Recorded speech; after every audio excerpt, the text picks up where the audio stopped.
It has presents. Presents and 15 acres of woods. It's a wonder the owner didn't sell the timber before listing the house and land. Did he move away? No, he lives out west. He inherited the house and property when his mother passed. He shook his head. Mrs. Carson would never have sold the timber, but her son's a different equation. I see. But she didn't. He spoke about these people as if she should know them, as if she should care about them. Libbie clutched her camera, feeling stiff again and glad to have somewhere to put her hands. The man continued. Properties like this usually get a contract before the sign goes up. This one'll go fast, probably to someone who'll turn it into a subdivision. A subdivision? The thick woods, the stately house, and the blessed privacy. It could be devastated in an instant. Once gone, you could never get it back. She knew that personally. Anxiety slapped her across the face. How much? Ma'am? What's the asking price? He pulled a paper flyer from a tube attached to the sign and handed it to her. An argument was raging full force in her head. She tried to shut it down by ignoring it. Can I see inside? He cast a quick glance at the house. Can't stay long. I promised my wife and grandkids I wouldn't be late. He extended his hand and they shook. Name's Sam Graham. I'm Libbie Havens. Aren't you chilly, Miss Havens? Mr. Graham was wearing a light jacket. My sweater's in the car.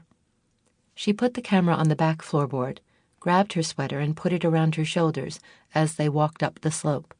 The trees on either side stretched around the property like a barrier to the world. She wanted it. No, you don't want it. You live in the city and always have. Why would you want an old house out here in the woods? It's old, she said, as she followed him up to the porch. He nodded. It is, but well maintained. Been in the same family since it was built. He paused to unlock the box on the doorknob. Can't say that about much, can you? He opened the door. Old-fashioned, but solid. He swept his arm in a gallant gesture. After you. Just beyond the threshold, Libbie paused and placed her hand flat against the bare wall.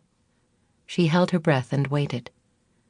A sense of wellness and a gentle flush of peach and gold, softly warm, flashed from her hand to her head.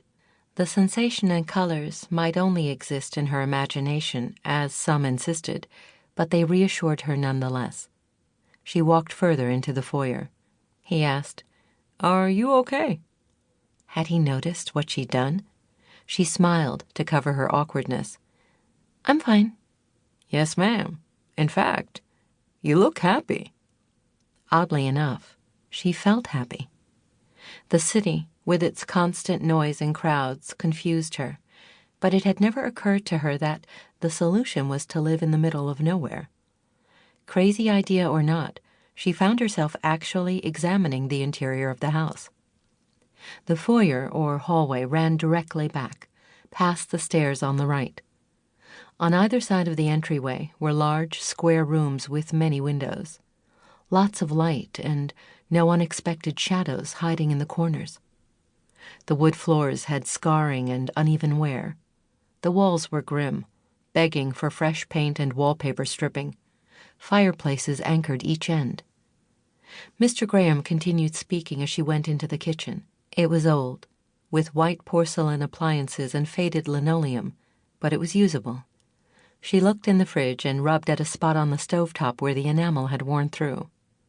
They walked into the dining room, and then through French doors to a screened porch furnished with green wicker furniture.